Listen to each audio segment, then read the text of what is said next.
Mesdames, Messieurs, très heureuse de vous retrouver pour cette autre sortie 2025 du point de l'économie sur ces antennes de Reflet d'Afrique Télévision. Ouvrons cette édition par l'information relative à la suppression de la TVA sur la production nationale des farines au Cameroun. Dans l'optique de freiner les importations du blé au Cameroun, les farines à base de maïs, de patates, de manioc et autres bananes plantains produites localement sont depuis le 1er janvier dernier exonérées de la taxe sur la valeur ajoutée TVA. Cette nouvelle mesure, contenue dans la loi de finances 2025 de l'État du Cameroun, devrait induire la réduction des prix de ce produit sur le marché de 19,25% correspondant au taux de TVA applicable dans le pays. Le blé, dont les coûts d'importation atteignaient encore 1078,3 milliards de francs CFA en 2023, malgré une baisse de 31,6%, reste un facteur clé du déficit commercial du Cameroun. Conscient du poids économique du blé importé, le gouvernement camerounais a multiplié les initiatives pour valoriser les alternatives locales. Déjà, la réglementation sur la fabrication du pain permet désormais l'utilisation de farine locale jusqu'à 15% dans le mélange avec la farine de blé. Avec la suppression de la TVA sur les farines locales, le gouvernement espère accélérer la transition vers une consommation plus nationale.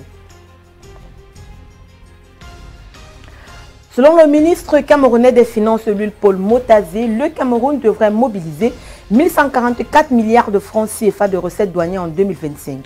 Des prévisions qui sont en hausse de 45% par rapport aux 1094,6 milliards de francs CFA inscrits dans la loi de finances rectificative de 2024.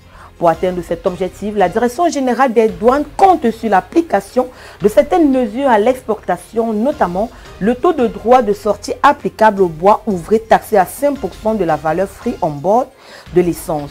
La Direction générale des douanes entend aussi capitaliser les taux applicables aux logiciels importés sur support ou par téléchargement.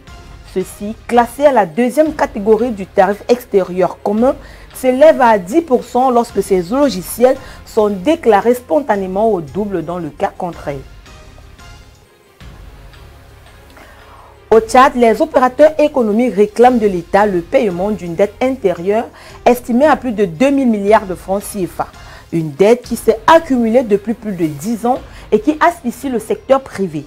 Le syndicat national des opérateurs économiques dénonce le non-respect de la procédure d'épuration de dettes élaborée par le gouvernement tchadien après un audit international qui a coûté plus de 600 millions de francs CFA au trésor public.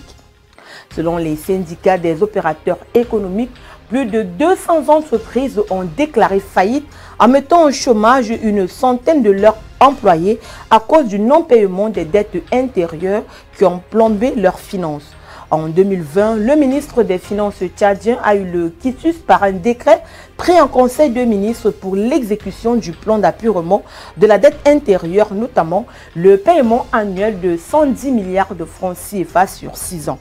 Mais 4 ans après, le syndicat des opérateurs économiques réclame toujours le versement des créances dues à ses membres.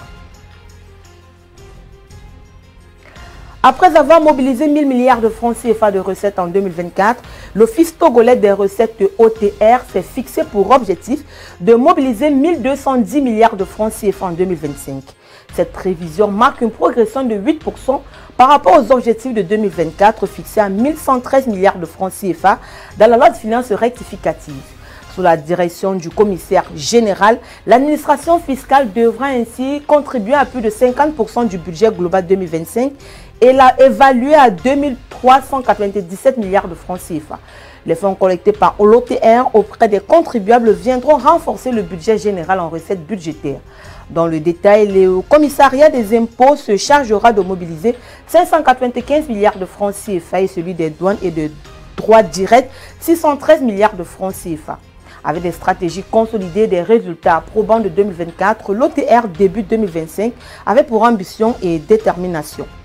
Mesdames, Messieurs, c'est ici que nous refermons cette édition du Point de l'économie. Merci de l'avoir suivi. Les programmes se poursuivent sur nos différents supports numériques. Restez connectés.